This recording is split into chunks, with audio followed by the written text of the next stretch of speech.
to the Heel Podcast. This is our football podcast for our season preview of the Premier League. It's been a funny old one, hasn't it, Pete? Yeah, it's come around quick. I think I'm still getting used to not having football, not having us fans, and it's come around again. So it's been a bit of a strange one. Yeah, it's been one of those weird ones. We start this. We have the transfer window from sort of July the 1st until it's now sort of a couple of weeks into August, isn't it? And then we do the first couple of rounds of games. Then you have the international break, and obviously we've had none of that. All we've had is some transfers and the international break, and then not until games starting. What is that? We're filming this on a Thursday, so this will probably be out by Saturday. So it could be games on today. Shall we have a look at? Should we start with the opening weekend fixtures? Yeah, cool. Have you got? Sorry, mate. I'm saying I can't wait. It seems like it's come really quick, but I've missed it so much really. I think it's because normally I try and see a couple of local friendlies. Yeah, none of that's been happening. So yeah, well, that's the thing. We'll touch on that a little bit. Obviously, we've had no fans at all, except from the lower league teams, which Pete is a Boreham Wood fan, and I am a Forest Green Rovers fan. I am more of a Forest Green Rovers fan from before they went vegan and eco-friendly. Not because of that reason, basically because I moved away from the area, so I sort of didn't have a chance to look. I do look like a zebra, by the way. My chat on our Twitch stream has just said I look like a zebra.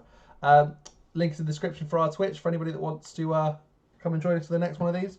But yeah, so we've had fans for a little bit. I don't know about if you've had any fans for friendlies, Pete? Yeah, they've done a friendly where fans were allowed last weekend. Yeah. I didn't go.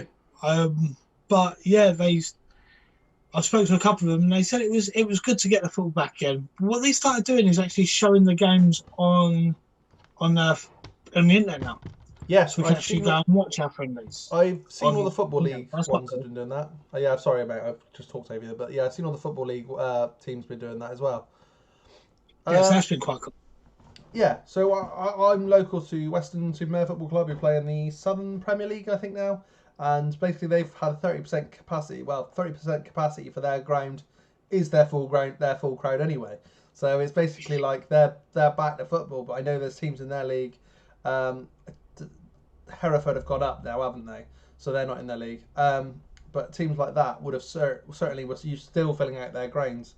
So it's still going to be a big hit on teams like that. For the opening weekend of fixtures, we've had a couple called off early on because I didn't know the reason why, but Pete's explained it to me. So would you like to explain it to the audience, Pete? Yeah, it was just because United and City, they were both in Champions League and Europa League. So I think it was because they was having an extended break because they played a lot later. They played a bit later than everybody else.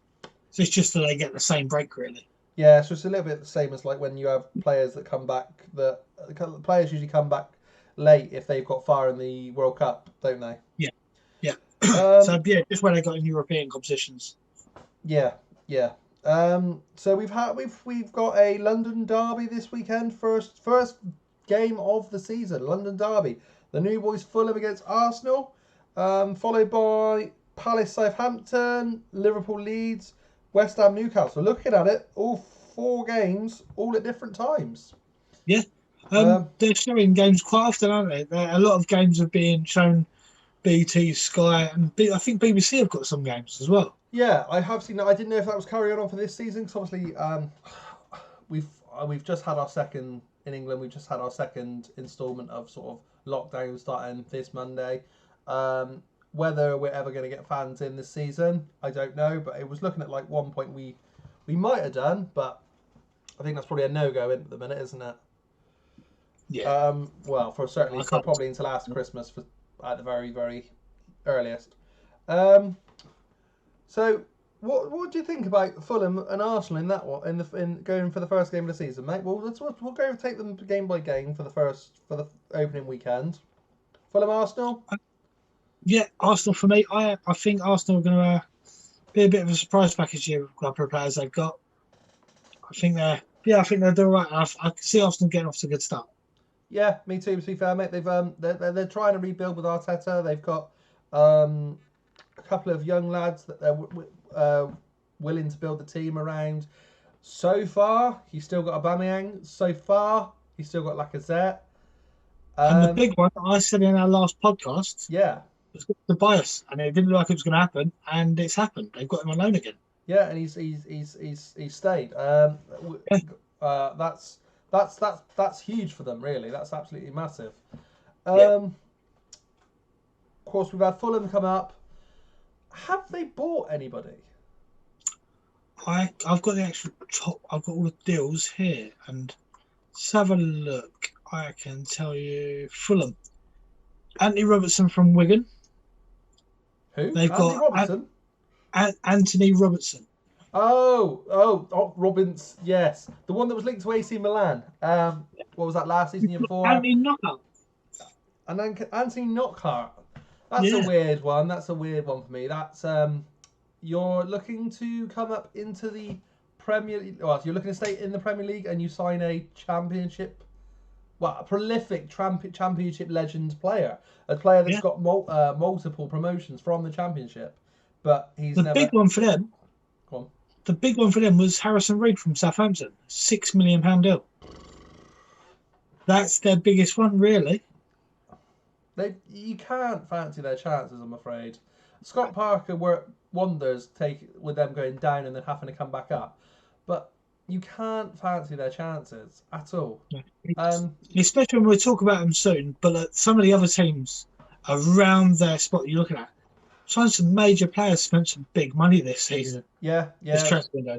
Well, there's pretty much all the teams down there have spent at least 10 mil, let's be fair. Massive. So I'm assuming those three must have come under 10 mil. Well, they're undisclosed, a couple of loan deals, but those two, 8 million for the pair.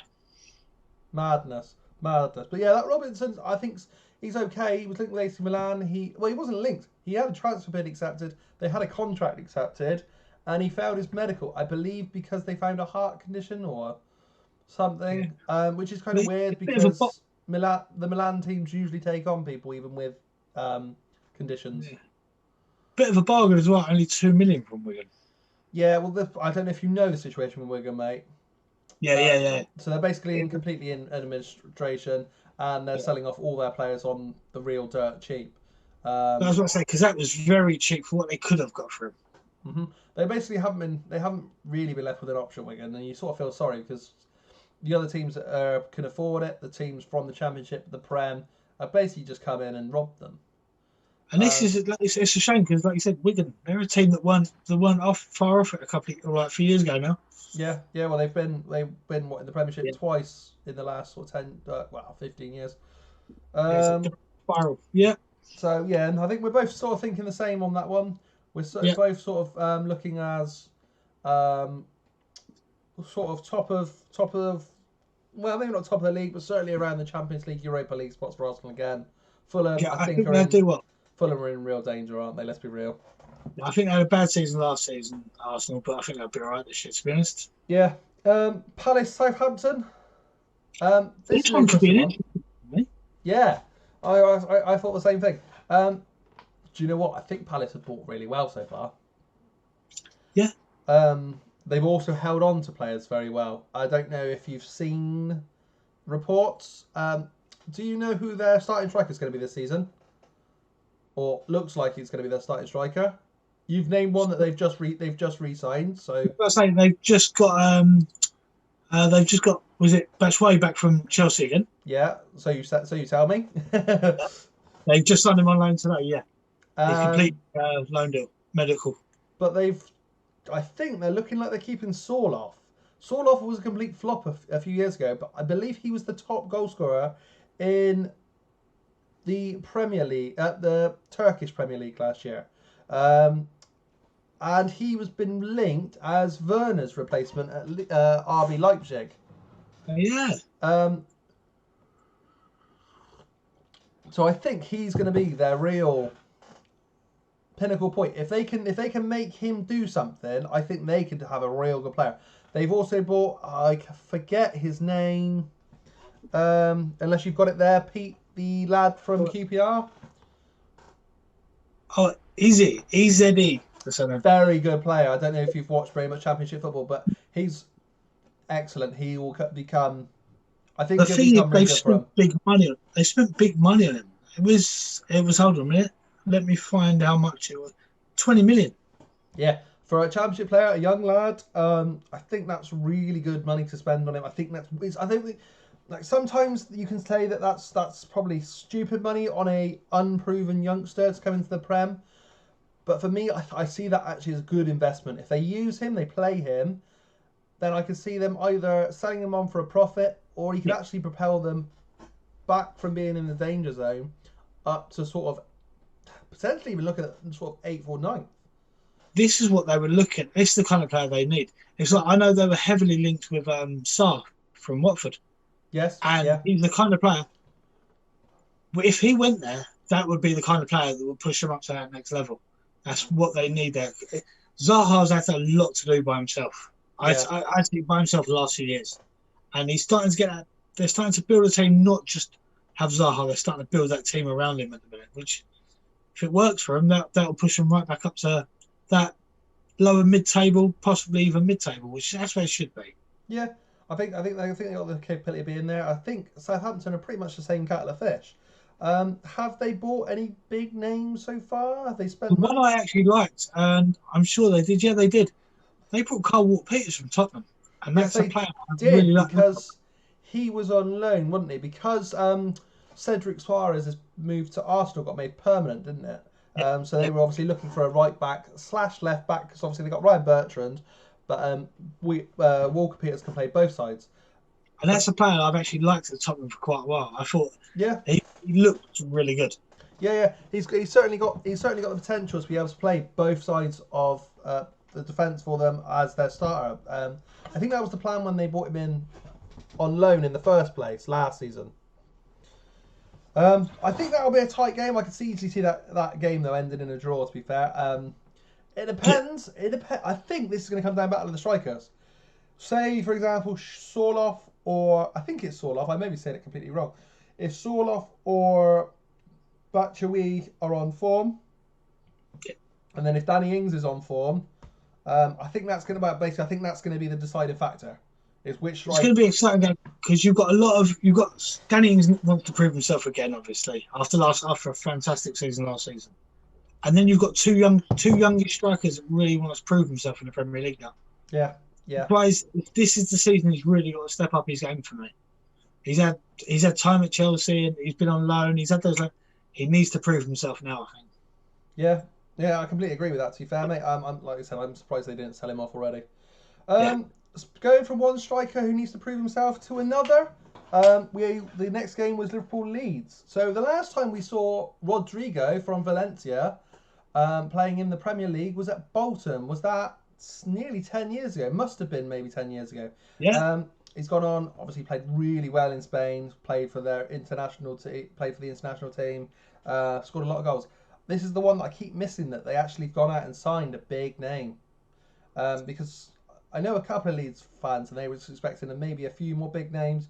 Obviously there's been talks of them trying to get a few bigger names than what they're capable of. So the Cavani's, even sort of half joking of the message recently. But I think Rodrigo's a real big name for them to sign for their level. And I think they'll link up with their other signing. They got Helder Costiga as well, didn't they? They got who? Costiga from Wolves. Postiga. Oh, sorry, Costa from Wolves. I was really saying Helder Postiga was a striker that used to play up front for Portugal. A long time ago. A long time ago. And I was like, Pete, that's not a big name signing anymore. But Helder Costa, yes, they've signed him on a permanent. They brought in Jack Harrison again, I think. From let me go down and have a look. Hold on. Here we go. Yeah, they've got Harrison as well. They've got a few undisclosed players in there, like price-wise, undisclosed players. Sam Greenwood as well. He's another name that I heard about through Arsenal's youth team, Right. and they've got him as well. So that's quite an interesting one. But of course, they are playing the almighty Reds, the champions of England. At last, we can say that, Pete. Yeah, I know. Playing the almighty Liverpool. The transfer budget, it's been a weird one this season. For those that don't know, me and Pete obviously have our local clubs, so Forest Green and Boreham Wood retrospectively, but we both also support Liverpool. It's been a weird one. We've won the league, we've not gone out and signed anybody, but at the same time, we haven't got rid of anybody that wasn't maybe deadwood. And the deadwood that we had has been replaced potentially by youngsters. Yeah, it's like, I was quite surprised the money we got for Lovren, to be honest. Yeah, it just seems a weird one. Although, it's a hard one. It's a weird one to say that Dejan Lovren, I think it's going to be a big loss at the minute. And that's a weird one to say because we're replacing him with Sepp van den Berg, who I think will be really good. I think it'll be superb. But I wouldn't be surprised if we get to January and we see him loaned out. I wouldn't be surprised if we get to the end of the window and we see him loaned out. Because I don't think he's ready for Premier League football yet. But then you've still got people like John Matt. But I always say that in a team, if you're playing four at the back, you've got to have at least four centre backs. So you're talking of having obviously Van Dijk and Gomez as the starting two. Then you've got Matip, and then it's Van den Berg or Fabinho that could play there. Yep. But then that means moving him out of position. And then obviously you've got I can't remember how to pronounce his name. Huver? Is that Uver? Yeah. Over.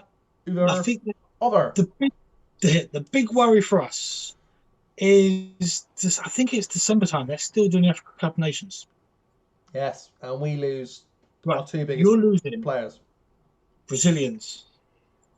We're losing Egyptians. Why are we losing Brazilians? Sorry. The Brazilians are playing in one of the cups in South America as well, aren't they? What? When are they doing? Is that in January time as well? Yeah. Oh, so we're around that time. We're losing Alisson, Fabinho, Salah. We're losing a hell of. Mane is going to be going as well. We're losing a hell of a lot of players. Because normally we'd have that break around then as well. We'd have a bit of a break. None of it's happening now. Oh God, that's going to be horrendous. Yeah, we're losing. Well, I think at one point I actually read we will lose up to 7 players, 7 first-team starters.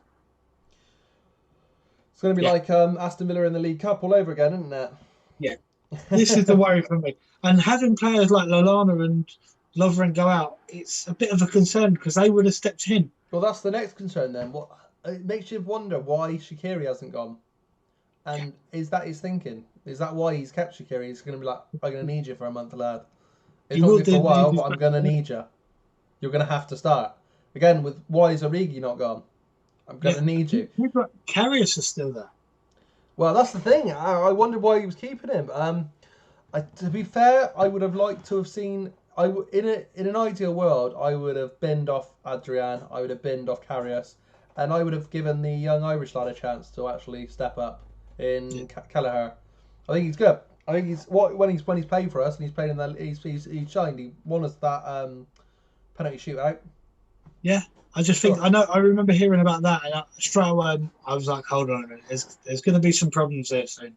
Yeah, a lot of key players, and that's without any injuries as well. Yeah, that's going to be the thing, trying to keep fit. Of course, you've got a few Asian players in Milner. Even Matip himself is aging. It does worry a little bit. I can see us doing well against Leeds, but just hope we can keep it going and get off to a good start and see what happens. Yeah. Speaking of that, do you think this will be an easy win, or do you think it's going to be tight? I can see, because at the same time I can see us drawing this game. The thing is, I could see us going out. We're going to be champions. I wouldn't say they'll take Leeds as an easy ride. I think Leeds will be very, very, very up for this. Yeah, I agree with you, to be fair, mate. Why would they not be? It's one of those, what have we got to lose? So you look at last season, first game of the season against Norwich. couple of times they look really. We done it, but still a couple of times they look really good. Yeah. And I could see Lee coming out like that again. Yeah. Well, they've got that. What's the lad that played for England the other night that I really like in the midfield? Oh, yeah, Phillips. yeah. I think he could actually take Liverpool on and be dangerous enough to actually to beat us. And it does worry me a little bit. I'd still go a Liverpool win on it, but Yeah. I don't think it's going to be as easy as everyone thinks. I don't think so. It never is. It never is for the reigning champs. Never is. No. You think we found Champions League a hell of a lot harder this year than we did last year, or the year before? That's because it's always harder for champs. It's harder to defend than it is to win it. And funnily enough, we'll move on to a game with two teams that I wanted to talk to you about because they've had the most contrasting thing. For people that are watching, obviously on our YouTube, I've watched there's obviously a big YouTuber called Spencer FC talking about their problems with West Ham, their team, and how there's been no money injection so far this season. There's been nothing really happening. There's been a big concern that he was talking about that they've sold their a young winger that potentially would have been come in and change West Ham season and sold him to West Brom. So selling him to a rival. Have you got? I don't suppose you got the list there, have you, Pete? I can't remember the young lad's name off the top of my head. It's basically the one. I don't know if you've seen it on Twitter. Mark Noble kicked up a fuss and saying that we shouldn't have sold him. Dianga. Who? Dianya. Grady Dianga. But yeah, so him, Mark Noble was really, really upset with that one, and I think that's starting to show some real big cracks in West Ham, and it's very, very similar to the cracks that have been showing at Newcastle. Well, it's actually there's a guy that lives up the road from me, massive West Ham fan. I always see him when I'm walking dog in the morning. Yeah, and he actually stopped me there yesterday morning. He was like, "Right, yeah," like Saturday mornings, and he was like, "Protest the weekend," and I was like, "Really?" I thought maybe around here because there's always labours and protests and bits. He's like, "Yeah, West Ham. There's a big protest this Saturday. I'm down there." So a lot of the fans are really kicking up. And it's literally about this. They brought in one player from Sparta Prague for 15 million. They sold a hot prospect, and like you said, it's to a rival club that they're going to be fighting out with. Well, I think that's a team that's going to be really in the dogfight with them down in the relegation places. It's you've got to feel for them, and the team that you're thinking that we're going to be one of my favourites to actually go down, because obviously they've had a year with Bruce, and Bruce never does more than 2 seasons ever at a club. He'll get them into relegation zone and then usually get sacked. That's usually how it works with Steve Bruce. He's the king of getting them out of the Championship, but he can't keep them in the Premiership for too long. But they've gone and signed Callum Wilson. Yep. And Ryan Fraser. 2 players that really shook the steps up. Well, I think this was 2 players that in the last 4 or 5 months have both been linked with. I think Fraser was linked with Man U, and Wilson was linked with Chelsea before they got Werner. And do you realise how much they spent on both of those players? £20 million all in for the pair. Yeah. And that's madness. That's crazy. Isn't it? It's completely bonkers that they've managed to spend £20 million and have players of that quality. Have they picked up anybody else so far? Newcastle? Jamal Lewis from Norwich. That's a good sign-in. Another young lad from Norwich. And Jeff Hendrick. Yes, Jeff Hendrick's a good one as well. Jeff Hendrick, another player that was linked with AC Milan, wasn't he, after his contract finished at Burnley? You can see they're trying to build that squad a bit more. Because one thing they struggled with was depth for me. Yeah, I look at that and I'm thinking, do you know what? They've got a real chance. That Lewis, is he the left wing or is he the left back? I can't remember. I don't know if you know. Have a look quickly. And that's the thing. Do you know, all 4 of those players were 20 million. Yes, they've signed. Yeah, that's it. 4 of them. Hang on. It was the left back. Was Jamal Lewis free? Oh no, sorry. 15 million. They've got no price on there for some reason. Mind you, 15 million on a 5-year deal. He only cost 15. Do you know what? You And can't he knock it. He's really only, started to sign him at Norwich. yeah. He played There a lot was for him. him, Cantwell, Pookie. They really started to shine. That's it. So here we go. They spent, it was an undisclosed fee. So they spent 35 million on those 4 players. That's crazy. That is crazy. But this is the thing. How on earth are West Ham going to avoid relegation this season? You look at this. That's the thing. You look at the quality. For me, they had to. You're gone. Go on. Yeah, sorry. You look at the quality that Newcastle signed. Sorry, and I've just remembered who West Ham signing was. It is the lad that they had on loan for them for last season. So they haven't actually brought anybody in. No. All they've done is made the lad permanent. It's same as basically getting him on the second year loan. But they've not improved. They've actually weakened their team by getting rid of that young lad. They've not bought nothing. They've got David Moyes as their manager, who, don't get me wrong, has done an okay job. They've played some really good football at the end of last season. I've said that, I know a few West Ham fans, I said this on a previous podcast, the fact that they said, well, I don't know why we sacked Moyes. I'm like, yeah, all right, this time, you don't know why you're going to sack Moyes, but Moyes isn't going to be a problem. It's actually going to be that they've got no squad. They're very, very small squad, and they've not increased it. They've not improved it. And that's the thing. I'm just looking at that guy that's gone to West Brom. Yeah.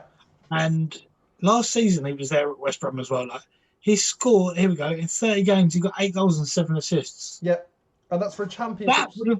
That would have saved West Ham. I really think if he comes up and he smashes it for West Brom, and I sort of hope he does, because that's sort of the board saying we don't trust this lad to be good enough to take us on, and actually he's just surplus. And I think he's gonna massively screw them over here. Yeah, well, I'm looking at some tweets. Mark Noble, like you said, he come out and spoke about it. Trevor Sinclair's been talking about it and backing him up as well. And I'm thinking, when you get your captain standing out and going against, really saying what a bad deal it was, it's worrying. Especially somebody that it's not a case of it just being the captain. It's probably in the whole Premier League, it's probably the most loyal person. Not even the most loyal captain. It's the most loyal person in the Premier League, and that's mental. They needed to. It showed they were very, very lucky last year, and they needed to build in this squad. If a couple of players somewhere, but it's not like they've got no money at West Ham either. That's the thing. It makes you wonder. They're not paying rent. Or they're paying, all right, they are paying rent, but they're paying very minimal. We still don't know the full details of that whole deal for them to have the Olympic Stadium. They sold the bowling ground as well, did they not? They sold that part. So, where the bloody hell's the money gone? That's what I mean. It's not apart from to the directors. Yeah. It seems insane that they've not. There's been players available this window. And we'll get to it in a minute. But players like James Rodriguez, that they could have gone out and got and actually proved to the fans that actually we do care. And by all accounts, that was a very cheap deal for his standard of player. Yep. And gone, we do care. This is what we're trying to bring in, because we haven't had a good player as this since Payet. And before Payet, we haven't had bugger all, really. Payet's probably one of their best ever players. I can name 2 straight off the bat. You've got 2 players that have gone down to the Championship in Pookie and Cantwell, that you can get them straight up into that Premier League again, and they would do a job at a team like West Ham. The thing is, West Ham, if they sign Pookie, I still don't feel like they've got enough behind them.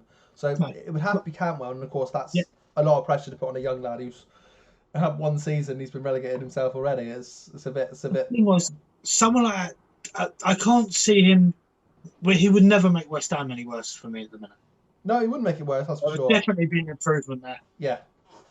So, yeah. But even you talk of players, Lallana, that's gone to Brighton. Yeah. And it's for free. These players are for free. They were just wages. Yeah. And they could have gone out and they could have signed Lallana, and they could have probably afforded to pay twice as much as what Brighton are paying him. And you just think, who is these people in charge of West Ham? They clearly don't have a clue what they're doing. We talk It's about not been a secret either that these players were going, because it was obvious that they were going to be going. well, it was announced Yeah. sort of February March time, basically just before lockdown that Lallana was off and that he wouldn't be renewing his contract. Yeah. So it just seems really really weird way to do it. But yeah, so we're talking about Mike Ashley being a bad owner at Newcastle. He's done really well, to be honest, for me. I think he's Spent just 35 million this is the for thing. great signings. Some fans have come out and said, "Oh, well done, Mike Ashley, well done this." No, I disagree. What Mike Ashley's done is he has made this club sellable. That's true. He has invested money out of his own pocket because he knows now that the money that that has been spent on Wilson, Fraser, Hendrick, and Lewis, as well as maybe a few others, he knows he will get his money back within a year or two because they are currently investigating why the takeover deal didn't go through to the Saudi Arabian takeover. But I don't think he's done well here. I think he's done well here for his own gain, really. Yeah, I could see if he didn't, I could see Newcastle being one of those teams down the mix. Yeah, They're definitely, for me, if they were in this relegation battle, they've hit major problems this year because they've hit 4 quality players there. They should be in the mid-table mix easily. completely. Yeah, they should definitely be avoided. Otherwise, they would have been down the relegation with me, to be honest. Yeah. Great goalkeeper there, great couple of individuals, but they weren't. Would have been a side that struggled, goal scoring wise, especially. But now I think they've sorted that. Yeah, completely. Right, we shall move on to Sunday's opening fixtures. West Brom, Leicester. We've mentioned what's his name, Diang. What was it? Dianga. So they obviously got and signed him. They've brought in Callum Robinson from Sheffield United. Is it Callum Robinson? I think it's his name. They did a switch with Oliver Burke. That was only a couple of days ago. Pereira from Sporting. Yeah, that doesn't mean a lot, to be fair, because I can imagine there's a lot of Pereiras. There's not a great deal there. I think the only thing that I would flag up with me from West Brom straight away is actually a player they've let go, and that's Kane Wilson to Forest Green. They're in trouble. The big boys have come in and nicked a player. Yeah. But yeah, West Brom just haven't really done much, and that's another thing that worries me. It's got to a little bit. The thing is, though, that they still came up as runners-up in the championship. Yeah. So this is the thing. They're going to be on a high. They can't be appalling. They're coming up on a high. They've got a good couple of players that they've kept hold of and that they've used. They've got Slaven Bilic as their manager. They've got, I think, is it Sam Johnson's their keeper? And I wouldn't be surprised if we see, I think Troy Deeney in the last day or two has been linked with them as well. Yeah, he's actually, I was looking on the transfer centre, and Watford have actually said, well, I think it's tonight, they've turned around and said that they won't stand in his way to go as well. Nor should they, to be fair, because it'd be ridiculous. They'd be stupid they to do said that. Deeney, if he wants to go, he's more than free to go now. He's given the best. He's done a good job for Watford. Well, he's given the best part of his career to them. And that's not his fault that they've not been able to stay in the Premier League, I'm afraid. They didn't buy right. They bought in the wrong players. They didn't do right by the manager. So that made it hard.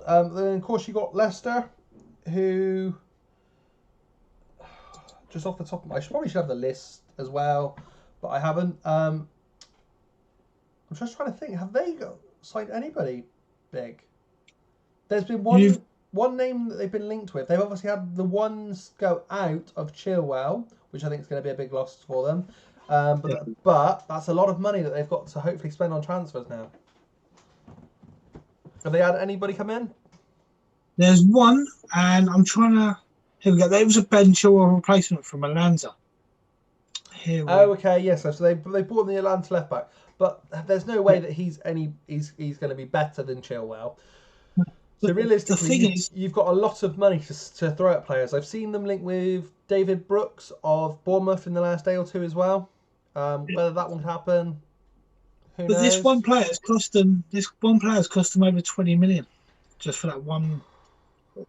And It just it's not seems like he's a mad. young. It just seems mad that they're like we've at Liverpool. Oh, we did buy one player actually. I thought that we've got to say we bought in Costas, didn't we? Yeah. From Olympiacos. Players like that, who I think he was £11 million playing in Champions League last season. Yeah. Probably just as good of an option as from Atalanta, who are also playing Champions League football, of course. 21.5 million they've spent on him. So probably a lot. It's a lot to spend on an unproven player to the Premier League. Yeah. And especially when there's a lot of players in the Premier League that have been moving about, to be honest. Completely. Just going on to the team that would be on the next game after. Danny Rose is available. Would they have not been better off getting in him? I mean, you're talking that his wages could have been high, but you make the offer. Sorry? I'm saying it's a proven player, though. He's a proven player. It's the only thing that comes into it is wages and injuries.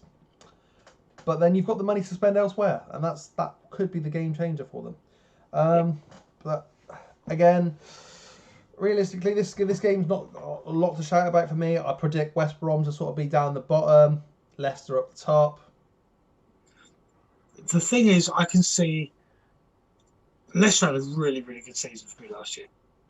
And you've got the likes of Arsenal had, in their terms, a really bad season. Man United had a disappointing start to the season. Picks up amazingly at the end. Yeah. These are teams that will be pushing up and they'll go, we want that spot. And I think Leicester if they have a couple of dodgy games, I think they've got to spend, otherwise they can easily find themselves back into it's sort of the spell that Everton and Villa found themselves in. So they were always the team that was 5th and 6th in the Premier League, and that wasn't that long ago. And suddenly, obviously, Villa dropped right out of the Premier League, and have come back in since. But they're a long way off of ever being Europa League positions, UEFA Cup positions. I worry that Leicester could do the same if they don't spend wisely. You've got players that are aging. They obviously had Fuchs, which they've replaced with Chilwell. They've got Chilwell, and I think they've replaced him with an older left back. Yeah, this is the thing. That You've got a concerns lot me a of little players. bit. You've got a lot of players just underneath there. You've got like the Evertons and a few others that have really, really spent this summer. Yeah. Well, transfer break, and they'll want that Leicester spot straight away because there's a few teams that I think there's going to be a big switch up in teams for that top 6. The top 8 is going to be really, really changing this year for me. Yeah, and I can see Leicester losing out. One of the two teams, one of the two the big teams that have been there for the last few years. I can see them both pulling out there. So Leicester and one of the others that we'll talk about in a minute. Yeah. Although they're over on Mondays. That other team. I didn't see the Monday fixtures. So yeah, Leicester win on that one still though. Yeah, I think we'll Leicester win. Yeah. Tottenham Everton. Two teams again have had almost very, very mixed windows. Tottenham's window as they're the home team, they've made good business. This is the thing. They've made good business, but the two players that they brought in that are the standout signings, I suppose. Doherty, Højbjerg. Yeah. Right, you've signed a Wolves player who were 7th. You've signed a Southampton player who were 11th in the end, 10th. Yeah. Is that the level of player that Tottenham should be looking at? Right.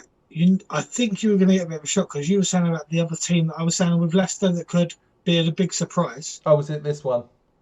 It was this one for me. It was Tottenham. Yeah, I really think Tottenham needed to be stepping up their game, and that battle with Arsenal that have been going on for the last few years, and it's been quite good to watch. For me, Arsenal are going to be storming them over in this year. They potentially, because I could see Tottenham had all you need is an injury to Harry Kane. Son does what he can. Son does what he can there. But Son, Lucas, Bergwijn, even Dele Alli's been played up there for a little bit. None of them are strikers. None of them are natural strikers, should I say? And all I can see, if you get one dodgy injuries, Harry Kane, I can see this team start falling for me. Yeah, I completely agree. It's another one that I wouldn't be surprised if they completely miss out on Europa League. And the thing is, I remember players, we were looking at Wanyama for a while. Gone on a free. Vertonghen. He went off to Montreal or somewhere, didn't he? And he's gone off to Benfica, is it? Benfica. Yeah. Odd one. But the problem is they haven't replaced them. No. And I know a young player a lot of Spurs fans were raving about was Oliver Skipp. And he's gone out on loan, hasn't he? He's gone out to loan to Norwich. Like, where's the logic? So the players that they should be looking at, Højbjerg, don't get me wrong, was playing below his level at Southampton. He's a player that was at Bayern Munich before, and he played a lot. Not a lot, but he certainly played a fair few games for Bayern Munich. Bayern bloody Munich. You shouldn't like sort of underestimate that ability. He was Southampton's captain. I think he's a good signing. I just don't know whether he's the right signing that they should be going for. They certainly should have been making a second striker a priority. I agree that they needed a new right back. How much did they spend on Doherty? Because that would be a concern. It's not coming up actually. I can't even check it out. It's just undisclosed. It's not even letting me check on it. So that's one that sort of worries me, because for a year or two now I've looked at the Wolves team and I've gone, if I was to improve a position, right back would be one of them.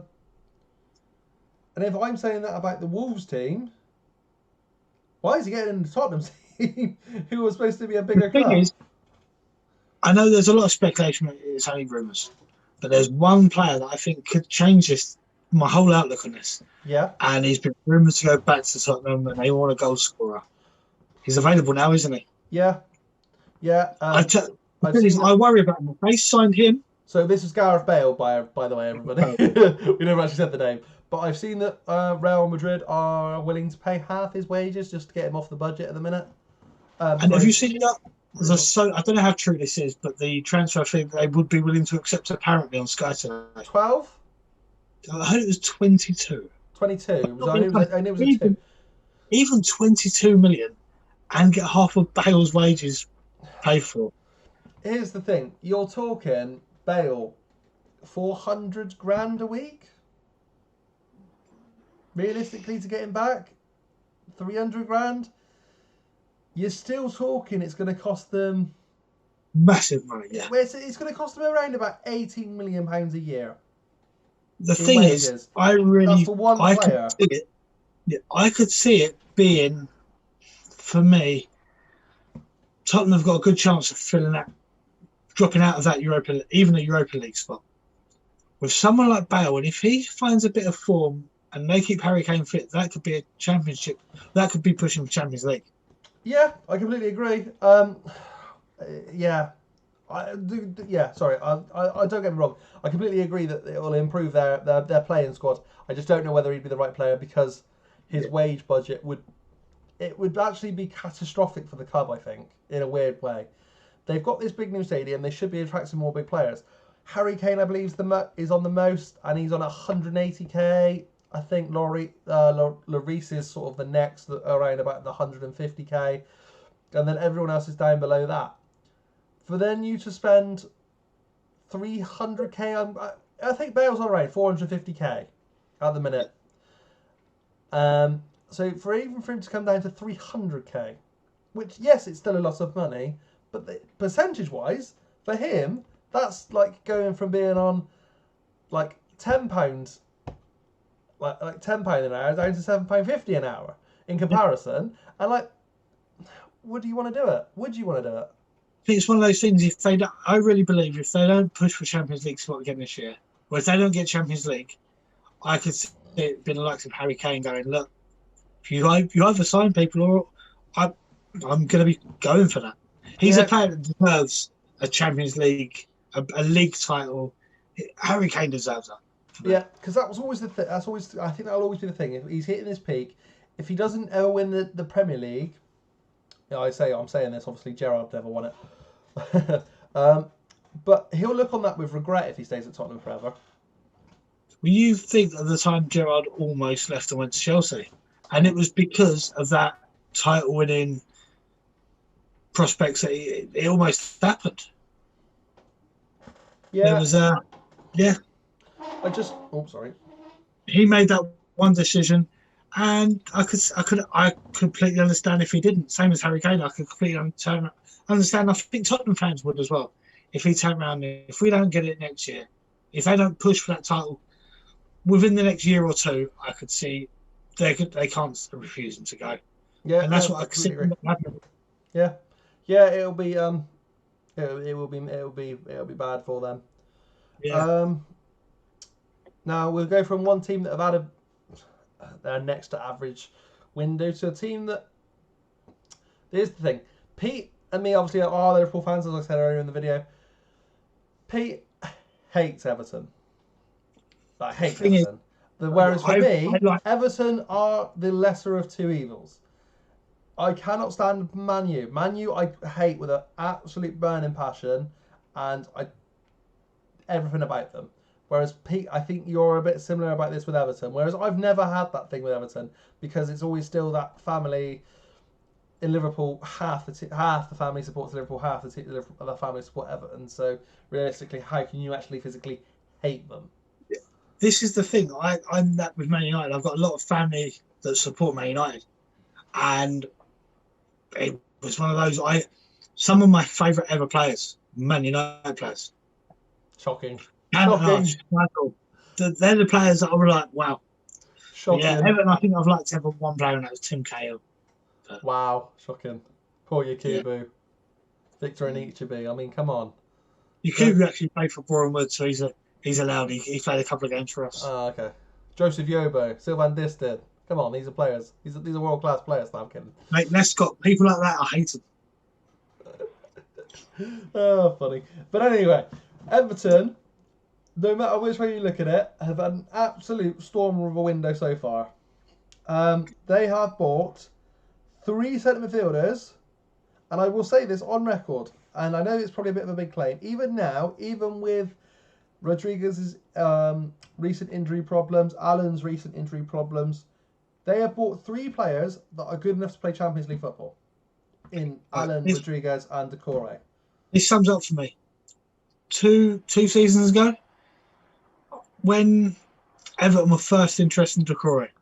Yeah. I remember the 40-50 million pound mark being shouted out. They signed a guy for 20 million. They've had an absolute worldie there. Like you can, I think you compare it. They've signed 2 players in the last few years from Watford. They spent 50 million pounds on Richarlison, or they spent 20 million pounds on Decore, and obviously the Decore is 2 or 3 years later. I know which one I'd rather have. I'd much rather have Decore every day of the week.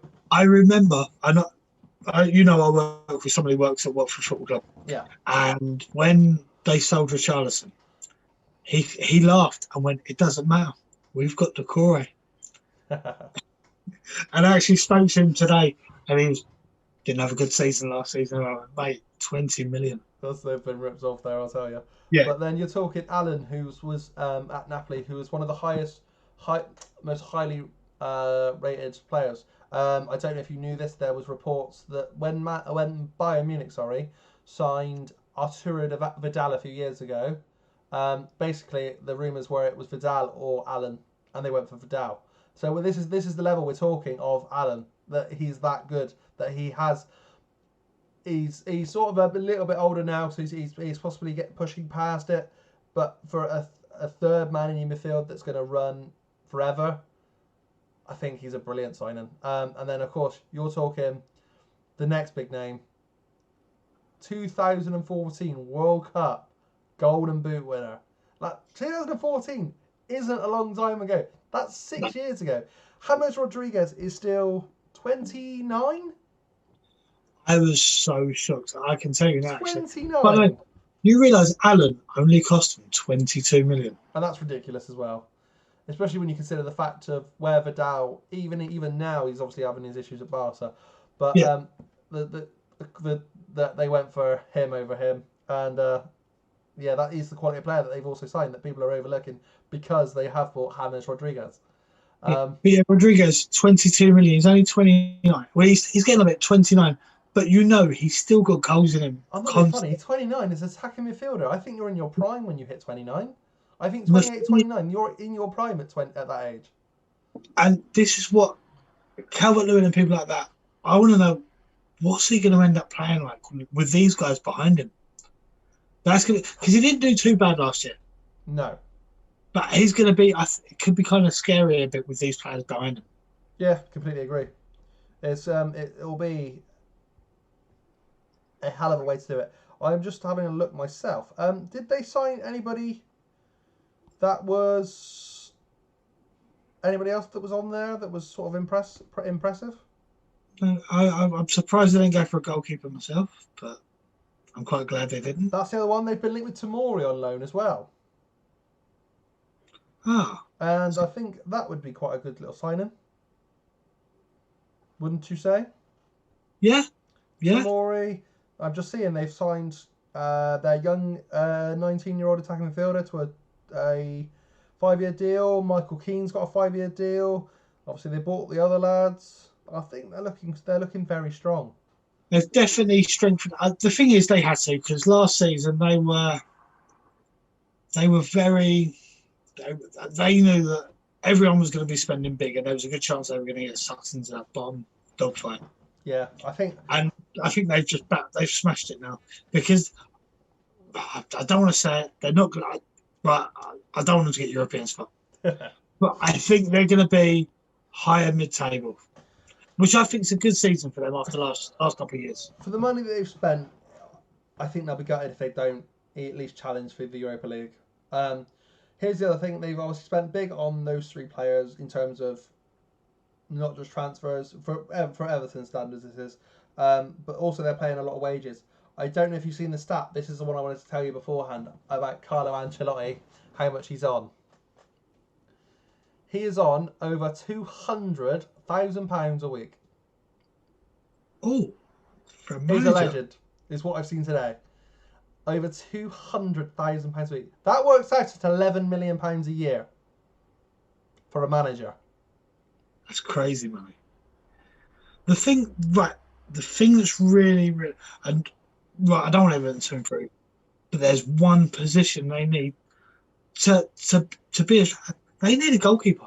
Because he's only got little arms. Arms. That's the thing. They could, the way I see it, Everton can strengthen as much as they want at midfield, their strikers. You get a goalkeeper like that, and don't get me wrong, this is a goalkeeper. When they first signed him, I went, oh my God, we've missed a trick here. How are they getting them above us? And now it's happened. I sit there and go, thank God we done that. Yeah, and we've certainly dodged it. To be fair, I agree with you. I was the same with Pickford, but he ain't good. That's sure. He's how he's been. Go on. There's some quality young goalkeepers coming through. Premier League wise, English wise, there's a lot of foreign goalkeepers that are coming through, and then they're not massively expensive at that. When you're going to go out and spend 20, 25, 30 million pound on a midfielder, a class midfielder, you've got 3 brilliant midfielders there. Do you spend 20, 25 million on a good goalkeeper there? I don't think they spend that much. So much. They've got, in my eyes, they've got 2 easy options right now to improve their squad. So Ben Foster, who's obviously been linked to a few clubs. Ben Foster's been linked with the Chelsea spot. The other one is Sergio Romero. Romero is something I can't believe he hasn't been mentioned so much more. The other player that's surprised me that hasn't moved yet, but we will get on to it, I guess, because it's going to happen, I think, is Martinez from Arsenal. Yeah. So they're you're talking 3 goalkeepers. Martinez is available at about 20 mil. I think Romero is going to be around the same price. Ben Foster's going to be minimal. It's got to be less than 5, surely. And you think there's players that will take that number 1 jersey straight away? For me. Yeah. Like if they'd done that, I would have been a bit worried. I don't think I would have been worried for Liverpool. I would have been worried that they would have been European spots, mate. So you're not worried. Who's winning that one then, or is it just too easy to say Tottenham for you? The thing is, I don't think Tottenham can do it. No, I don't think. I think Everton nick it. I think they might. I think they might, depending on how they start. Tottenham are a team that, last season there was too many top players that didn't impress me. And Everton, Everton fans have got to be fired up. The players have got to be fired up for this. It's the thing. This happened before. They got linked with a lot of players and nothing's happened. They've been linked with a lot of players so far, and they've nearly got all of them. So you can't complain as an Everton fan. We'll move on to Monday Night Football. A couple of fixtures that actually quite intrigue me in a weird sense. So Monday's first game, Sheffield United versus Wolves. So obviously the two teams that probably overachieve the most. Well, I don't know about Wolves actually. Wolves spent a lot of money over the year before, so maybe seventh is about where they should be looking to finish anyway. But certainly Sheffield United overachieved. They did. How are we feeling about this whole situ with these teams? Sheffield United, they've had a few players come in, but I think I'd like to see Sheffield United have another. I don't think it'll be as good as last year, but I'd like to see them have another. They weren't a bad side, for somehow they got results. Yeah. And I like to see them finish mid-table. I don't want to see this happens a lot where a team will really, really overachieve. Yeah. Overachieve. I've always called it the Reading effect, because it first happened with Reading. So they come up, they smash it in the first year, and then they're gone the following year. This is something I hope Sheffield United don't do, and I hope they break that. I think the thing is that's going to make the difference is Ramsdale as good as Dean Henderson? Because they've let. I don't think so, and that really concerns me. I would have done anything and everything to break the bank to keep Henderson, because obviously Man U, realistically, is Solskjaer going to go in and go, right, first game of the season, or when they do have their first game of the season, I'm going to play Dean Henderson over David De Gea? Well, I don't think so. I've said to you, my cousin, massive Man United fan. It's actually someone I work with, so we've been end up debating about this all the time. And he was like, he's not going to get drops. And even I said, they're not going to drop him. If they drop him and put Henderson in, his valuation has dropped drastically over the last 2 seasons already. Yeah. What's that going to do to his valuation, his selling valuation? It's going to put him to nothing. Yeah, he's got to play this season, and then I can see him having a half-decent season, going for a decent bit of money. Then Henderson coming in. But I don't think they're going to... They want something for De Gea, and they're not going to not play him now. His valuation's dropped then. The thing is, they spent a lot of money on him. He made a lot of mistakes last season, so I think that's already dropped his valuation. Realistically, who's going to be interested in him? It's not going to be Real. No. It's not going to be Barca, and it ain't going to be Atletico. So, but realistically, where is he going from that? He ain't going to be back to Spain. I think his problem in a minute, and me and my cousin, he mentioned it, and I've watched it back because he actually put it out to me. When he concedes an early goal, a lot of Man United fans are going, here we go, because you can watch further on the game, you will watch him make a good save and then still be shaking his head. But it seems like he can't get that mistake out of his head. A goalkeeper that used to do that a hell of a lot was David James. And David James actually, I've met David James on obviously he's finished his sort of career his English career at Bristol City, so I've met him a couple of times. But he had to go and see psychologists and basically people that could help him get out that habit, because it was getting so serious that he was making silly mistakes. Because David James was known for coming out and punching the ball on corners, wasn't he? Yeah. Similar to what De Gea has been known for at times. But every now and again you get that one that he'll go and do, and he'll just flop, and like he won't get to the ball, he'll misjudge the flight, or I don't know if you ever watched an England game. after he's been speaking to the coach, to his psychologist, basically he would stand on the edge of his area and he'd rock back and forth like that, hands up, and just rock back and forth, ready to go, because he had got into this mindset that he couldn't eat, that he would make mistakes, and he knew that he had mistakes in him. And I think that's where De Gea's problem is going to come, is that he needs to see somebody, or unless he already is, that can get him out of that habit of him knowing that he's going to make a mistake.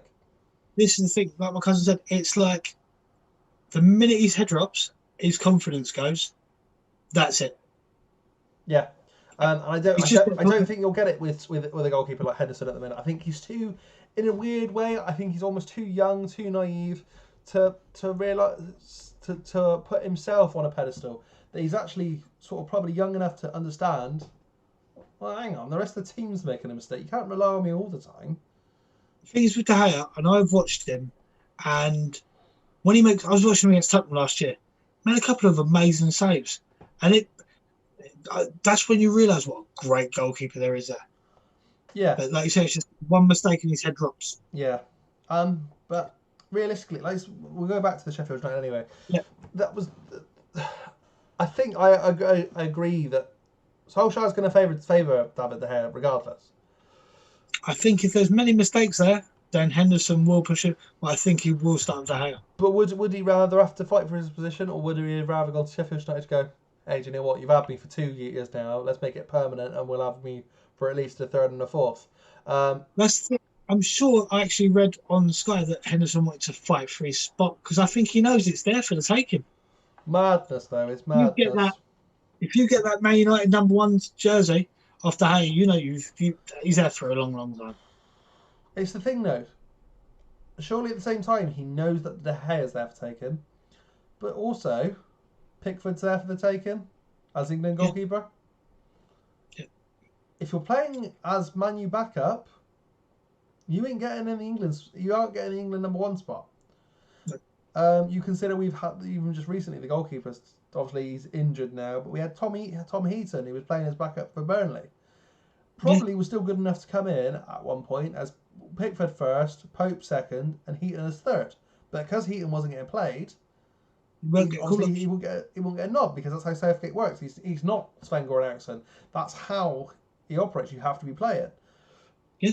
And I worry that Henderson's actually is going to damage his England career by not deciding to make that move.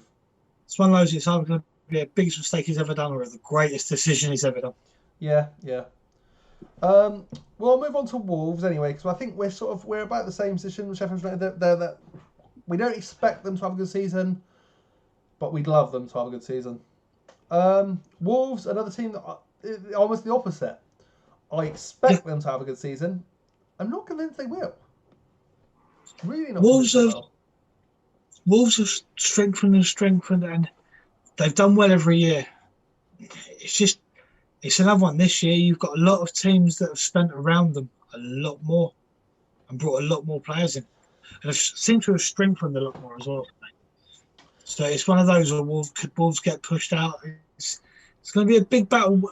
Before it was their top 8. Everyone's looked at the top 6, top 7, top 8. I could see a few more teams pushed into that now. Yeah. This is I agree. To be fair, there's a real worry with me with Wolves, and it comes down to transfers. Obviously, we were going to do transfers as its own separate thing, but we've sort of done it as we've been going along. I worry that Wolves will lose Raul Jimenez. I worry that they will lose Diego Jota.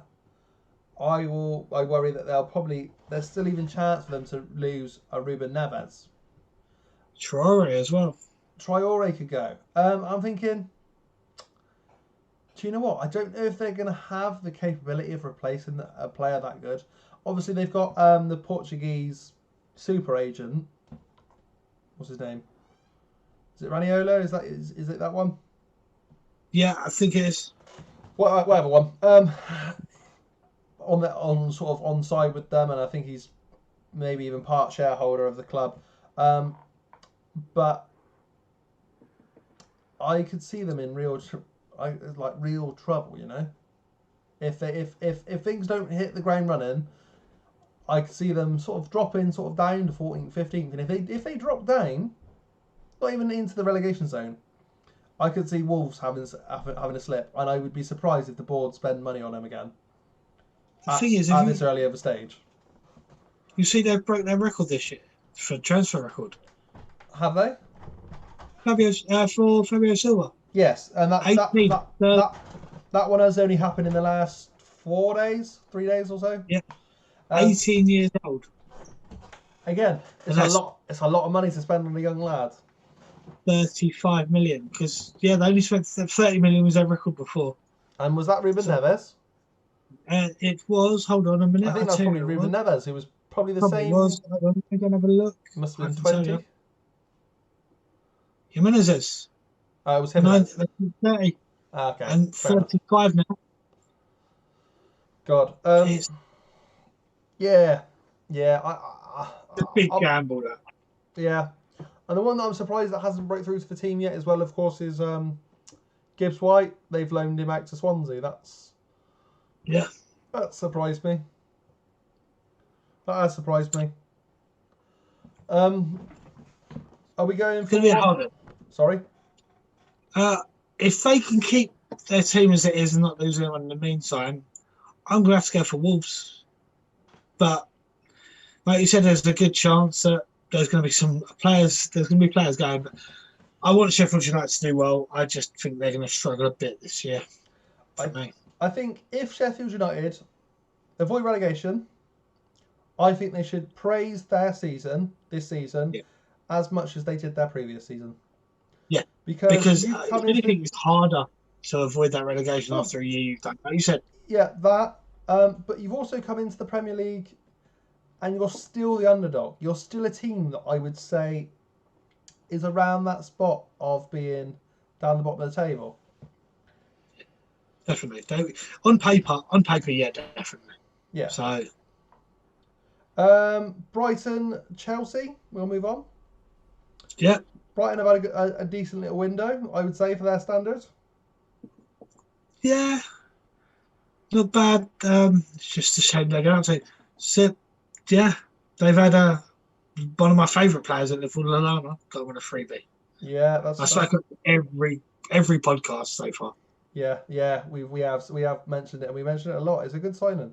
Did I read somewhere that they've signed Joel Veltman? Yeah. I think that might be a sneaky little signing that's really one that will go under the radar. I don't know if you know Veltman very much. Don't know if you know Dutch football. Veltman has been a player that has been on the books for Ajax, I think, since he was... I've read that he was been there for 18 years. Veltman must be around 25 now, so that'll make 28. him... He's 28 now. Bloody hell, time's gone on fast. So he'd been on the books since he was 10 at Ajax. And he came in, and I believe he was their captain, mate, at one point in one of the seasons. He's certainly been their vice captain at some point.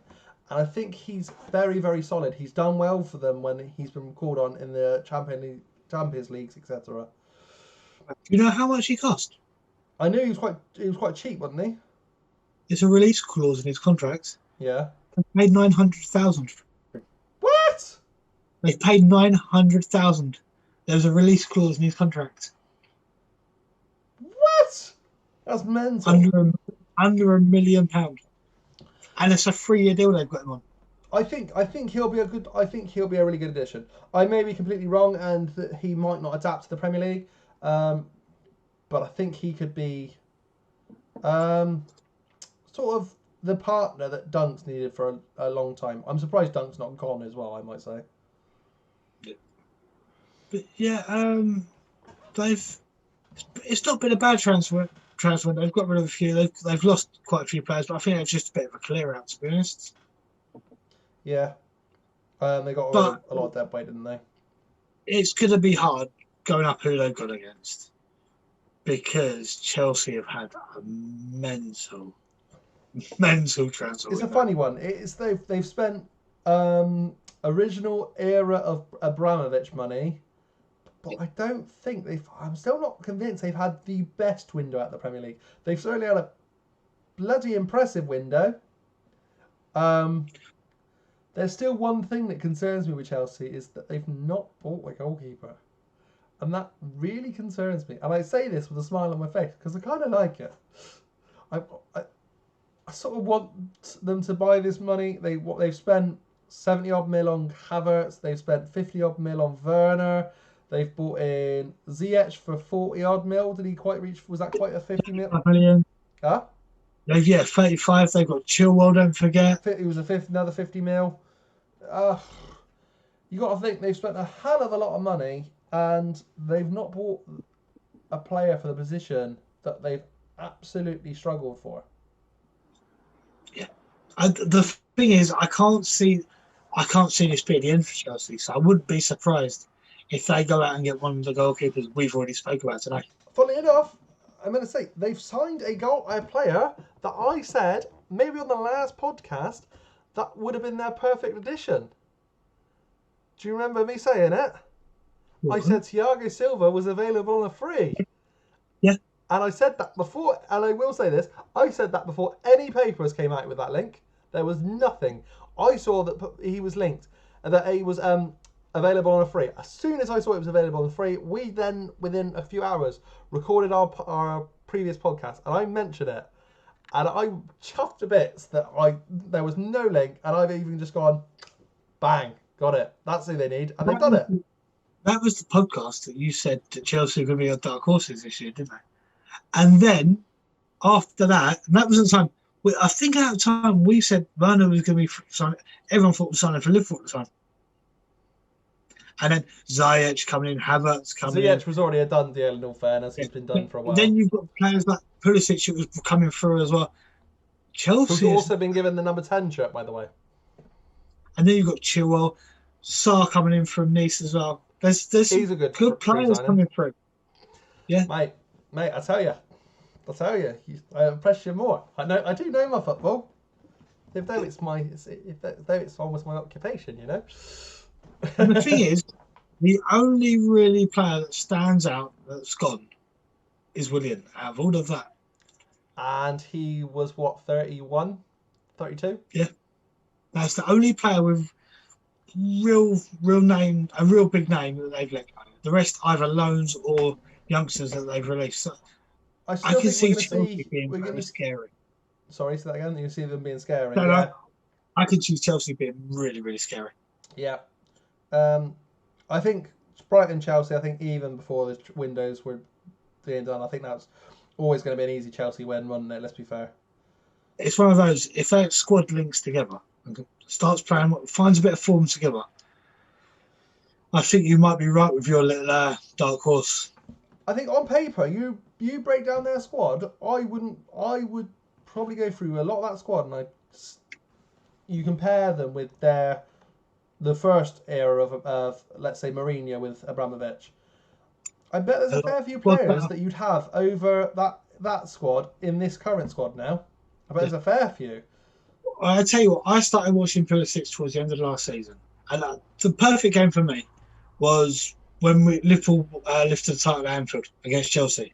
Yeah, Pulisic come on, changed that whole game, Pulisic and that's when I went, this guy's going to be scary.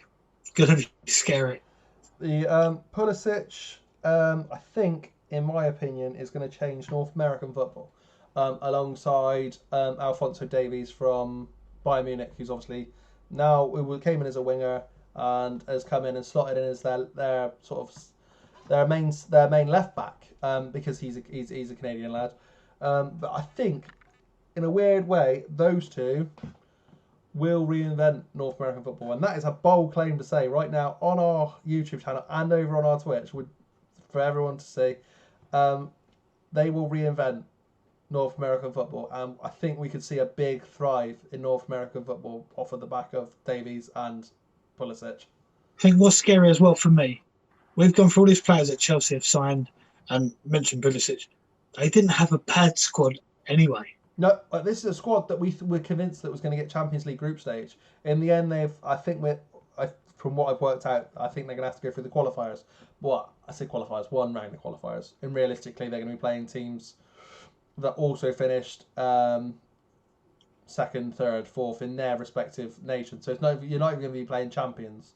So you'll be playing the Dortmunds, Leipzigs, Atalantas, things like that. But I think they like I said, I still. Do you know what? I'm going to still go out and say that they would be my prediction to win the league. I think they're massive dark horses for me now. I've actually said I think it'll be Liverpool or City. I still can't split hairs between them. I think Chelsea, one of them two, and I said Chelsea is my dark horses now. Looking at the signings, I really can't see. I can see them taking over the Uniteds, the Arsenals, the Tottenhams. Well, we will talk about them as we've talked a little bit about Man U with De Gea, but we haven't really had a chance to speak about obviously Man City, Burnley, and Villa because their game's obviously been postponed. Man City for me haven't done business that I was expecting. There's been really nothing. They've bought the Spanish lad Torres. Is that his name? Yeah. Varane. Aki. And Aki, yeah. And even then, Aki's a good signing, but he's not a number one centre back. And this is the thing that's winding me up with Man City. They're still buying players at centre back as if they've got Vincent Kompany. Yeah. And they've lost a player that I really, really was looking forward to this year, Leroy Sané. So I don't know. Has he actually gone? Yeah, he's gone to Munich. He's actually gone. I've sort of missed that one, but I assumed he had gone. Let me look here. I'm sure. Yeah, Bayern Munich complete the signing of the week. Man City winger. Okay, cool. That was sort of one that I wasn't 100% sure if he had actually gone. I just sort of assumed. Yeah, he signed a 5-year deal. Fair. Not surprised. Good player. But that's the thing. They've not pushed on. They've still obviously kept the big names because they sort of needed to. But we're talking the fact that they failed in the Champions League again. Yeah. They didn't win the league. In all fairness, Liverpool had a stonking season. On another season, they would have won the league. But as a club with owners that spend a lot of money and probably demand a lot, you'd expect them to do better. I'll be honest. Chelsea have done the business I expected Man City to be doing this year for me. And that's what I said last time. Man City would go out, they would spend big, they would get the players in to beat Liverpool after last season. Chelsea have done that. Yeah. Chelsea have got those players that Man City should have been getting for me. It's almost as if though like Abramovich got a bit worried. He's like, well, didn't spend my money last season.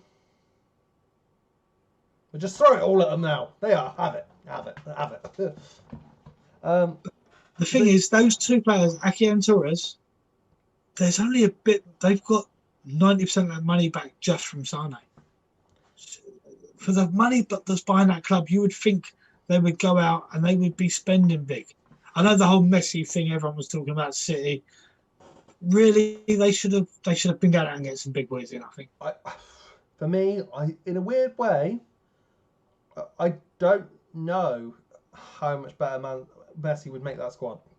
No. Because he's not going to come in and play your left side, which would leave you with having to play Sterling out on the left. It means he wouldn't be playing as a striker, which means you wouldn't be playing with Aguero. You wouldn't be playing with Gabriel Jesus, who's a different player altogether over Aguero. Yeah, all right, he might come in and be better than Mahrez and Bernardo Silva. The thing is, they were cup. But it's not the position. It's not the position. Anyway. Sorry?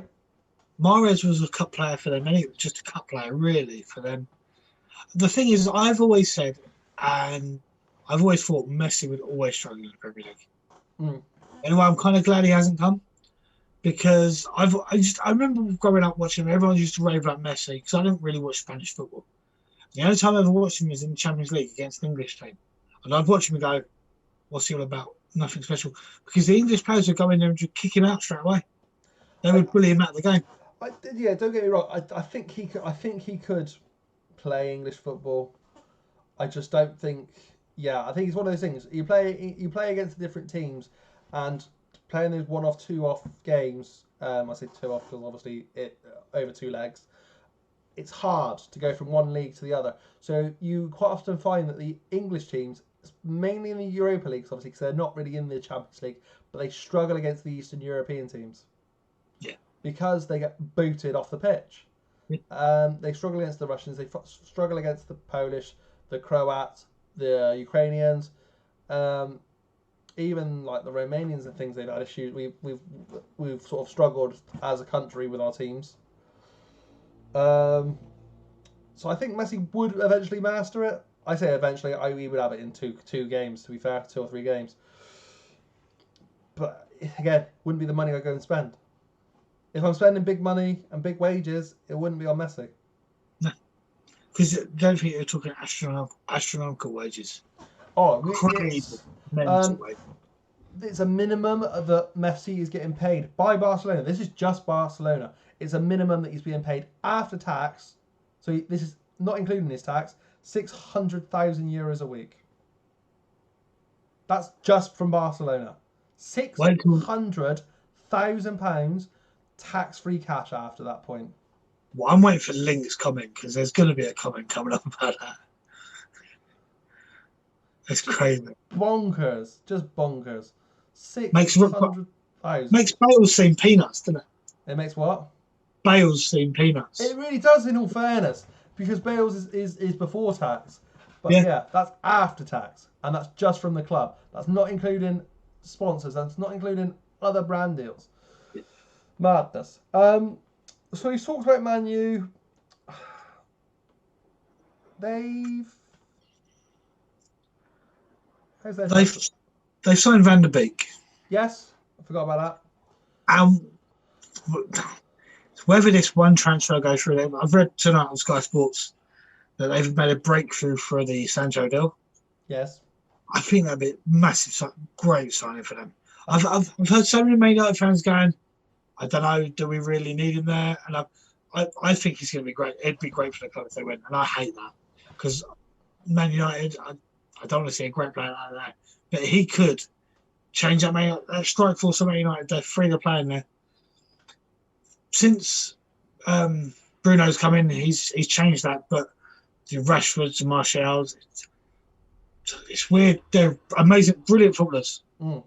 But I've always grown up with Man United quality. Yorks, Coles, Cantonas, Sheridans. Are they on that level? With, in my opinion, 2 bad choices there. They're not on that level for me. York and Cole weren't standout players. They just, I think I would have gone in and scored 20 goals a season being stood in that midfield with the other quality they are, stood up front with that quality they You look at their strikers. Would you say a Martial and a Rashford are Man United quality? This is what worries me. If you bring someone like Sancho in there. Yeah. The thing is, they've always brought through the youngsters, but there was always that big name ahead of them. And now you're sort of talking the fact even Martial, he's younger. I think Martial's even younger than me. So we're still talking that you're still relying on youngsters to take that role that you had. So there was always that rotating door at Man U. So you consider Rooney started. Who was in front of him? Van Nistelrooy. Yeah. Then you had players coming through. Not actually coming through the youth team, but certainly being bought. And there was always somebody ahead of the next one, or always somebody behind the next one, and then that just sort of stops. And yeah, I think I'm excited. I think what I really want to see is Sancho and Greenwood somehow link up, because Greenwood is one of my. For a long time, I've waited for. There's always been a striker come through. You've got your Rooneys, and it was at Everton, so I hated it. Yeah. But you had these young strikers coming through every now and again. These really, really exciting young strikers. We had Michael Owen at Liverpool when he first broke through. Greenwood, for me, at the minute, is first striker we've had like that for a long time. I would actually say he's the first striker we've had since Rashford's breakthrough. Yeah. I really, really like Greenwood. He looks alright. Looks a good player. Yeah, him and Sancho, I'd love to see link up. I think that'd be very scary. I wouldn't like it's Man United, but for British football, I'd love to see it. Yeah. I mean, yeah, it's Man U, so it sort of pains me, but don't know. And we will round off the opening weekend fixtures, and most of what we're going to be talking about. We'll sort of finish off with some predictions at the end, but we'll round it off with the two other claret and blue teams in the league, Burnley and Villa. We've not spoke about one team actually. I've just realised. Apart from those, What's that? Arsenal. We did Arsenal. Did we? Yeah, because we talked about Caballos. I think that was the only player we've mentioned. Because we haven't even spoken about Gabriel at all. Yeah. Yeah, right. Cool. We talked about Arsenal. In all fairness, we talked about Arsenal a lot in the last podcast. Yeah, that's true. So if you haven't checked out that podcast, go and give it a watch. But there's going to be one coming up in. There's going to be new videos coming up in the next week or so. I sort of plan on me and Pete sitting down and doing a couple more. I certainly, after our first weekend of fixtures, if this is cool with you, Pete, I'd quite like to do our predictions of the tables. Definitely. We're going to run out of time before the window, before the first weekend, but it'd be good. Maybe if we could book it in so after Monday nights, maybe obviously not actually on Monday night, but before the second round of fixtures, I think that'd be quite a good point. I'm happy with that. Fine, we'll sort that out. Or Sam. Yeah. So Burnley Villa. We'll go with Burnley because they've not done a lot, and we'll finish on a bit more of a high note. I think they've lost Jeff Hendrick. Yep. They've lost Joe Hart. Sorry, we're talking about Arsenal. We haven't talked about Arsenal. We haven't talked about Joe Hart going to Tottenham, guys. That's the big sucker there.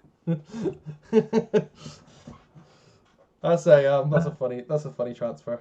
It's a bit of a right. The only reason I can see them doing that is get him in for a year, back up, use him as a coach. Not being funny, he's had a bad couple of seasons, but what a great coach you could have. What, in Joe Hart? Someone who dominated English goal. One of the best English goalkeepers we had for a long, long time.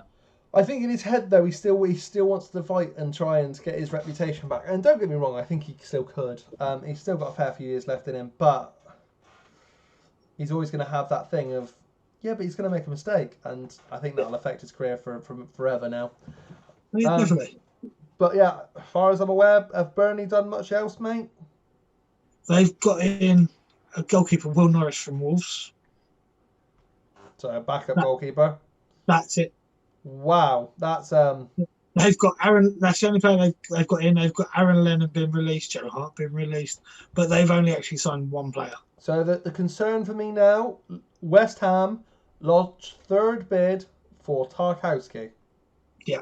Yeah, so, and they've said there's going to be big money being spoke about there. What is there? Was it 30 million or something like that? That's the third bid they've gone back with. It is 30. Mm-hmm. But they want more than that. The thing is, if you're playing at Burnley, yeah, they're making no signings, and they're about to turn down an offer from even West Ham of a £30 million bid, and you go, I'm playing for Burnley, you're not signing no one. How long is it going to be before you go, I want that move?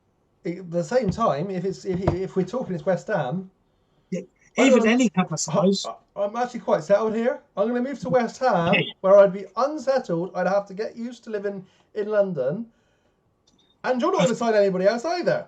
I'm not going to say Burnley. The problem is, once you've got a player, because he's a great player, I think once you have one's club and they hear that there's a good chance he might be going, you're going to see possibly the Leicesters and people like that start maybe putting in bids. I think if it had been lower, I think you will do. I really completely get what you're saying, but Burnley have been. I've seen Burnley were talking of it being 50 mil. 50 mil for James Tarkowski. Could you? No. We're sort of talking that Harry Maguire went for what, 60? Yep. Also, no. That's just wrong. That's just not how you do business. They're not players worth this much. Just because they are English does not make them worth money. How does it feel to realise that Harry Maguire, most expensive defender in England? That's a disgrace. It's because they do this. Because we've got these homegrown quotas we've got to fill. They put a premium on these players. And they're not worth it, and it gives a real false sort of outline of the whole transfer market. It's an appalling way for it to be done. Yeah. Yeah, that's my rant on. I've always said football. jokingly, I want to give Southampton an extra 10 million just to make Van Dijk be the most expensive defender again, just to stop the embarrassment. Yeah, I don't disagree. Um, and so Burnley's been a bit disappointing. Obviously, I could see them being a team that's going down. Yeah. We will obviously talk a bit more about who we think will finish bottom of the table. We'll move on to Villa. So they've missed out on Wilson. Yep. But they've kept Grealish. Yep. They've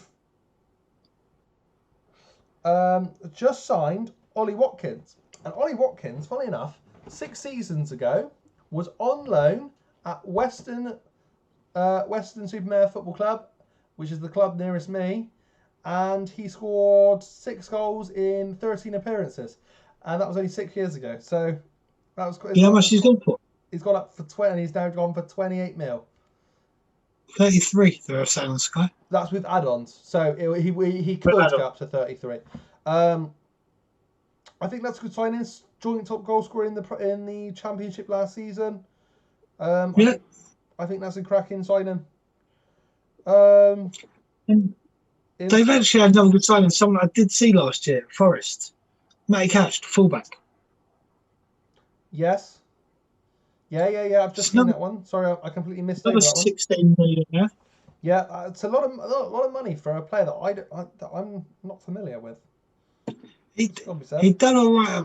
He done all right for us. To be fair, he was one of the standout players. Have you seen the news as well that I completely missed over? Is Terry no longer assistant manager at Villa? I'm assuming. Well, there is a thing that says from 7th of August. I completely wiped over. Craig Shakespeare, the old Leicester assistant. He's now Villa assistant. So that could be interesting. And what's going on at Chelsea? Oh, what with Terry? I think Can you imagine I think that would be the worst thing ever, having Terry and Lampard together. I don't like Terry. If Terry could just leave football forever, then I'm cool with that. I'm really cool with that. Or no. Terry can be wheeled out for the Soccer Aid games. That's fine. That's his level. That's cool. That works for me. We need somebody to play in the Soccer Aid games. I mean, we've got Jesus Christ. We've had some horrendous players that are pros. In Jeremy Lynch, I don't know if you know about him. As an F2 freestyler. It wasn't good. Yeah, they haven't had. It's another one that Ollie Watkins, they spent big money on, but it's another one that we're very, very, very lucky to stay in the Premier League. Yeah. The thing is, and they've signed 3 players. If they get Martinez, which is what it's looking like is going to happen, I think they've got a big boost. But they're still lacking a big defender again. But saying that, they had a really good goalkeeper there last year that's now gone as well. In Reina. Yeah. For me, Reina's obviously passed it. Reina's probably my favourite Premier League goalkeeper of all time. Not in terms that he's the best, but he's my favourite.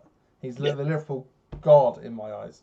If when he actually finishes, if he doesn't get signed to play for our Legends teams, once all COVID stops, I'll be so disappointed because our Legend team's amazing and I'd love to see him in it. It's another 2 teams that I'm concerned about, Burnley and Villa. It's one of those that I don't know if I'll be watching that game. And I like to watch most Premier League games, but I think I'll be giving that one a miss. Yeah. It's going to be an interesting one. Yeah, for sure, mate. I'm looking forward to seeing how the first weekend of fixtures goes and seeing what we both think is going to be our final predictions for the table. Yeah, I certainly think it's going to be a lot tighter than last season. Yeah. Anybody that is watching over on our YouTube channel, hopefully this will be out certainly Saturday, Sunday at the very latest, but we have filmed this on the Thursday. If you want to leave your predictions now in the comments of how you think you're going to finish your league table 1 to 20, and we may even compare them on our on the predictions video we do in the week. Yeah. But yeah, I think we've also got a little fun thing planned, ranking all of the transfers once the transfer window's finished, haven't we, Pete? Because there's still going to be a few more. Yeah, definitely. That'll be interesting. That'll be every. I think do we do every single transfer or do we do it by club? I'm not sure. Well, yeah, we'll have a look. We'll have a look. See how many go through the last few couple of weeks. Yeah, for sure. All right, guys. I think we'll leave it there. Nothing else to say over on this video except for thank you very much. Please leave a like, share, subscribe, and we'll catch you in the next one. Cheers. Peace.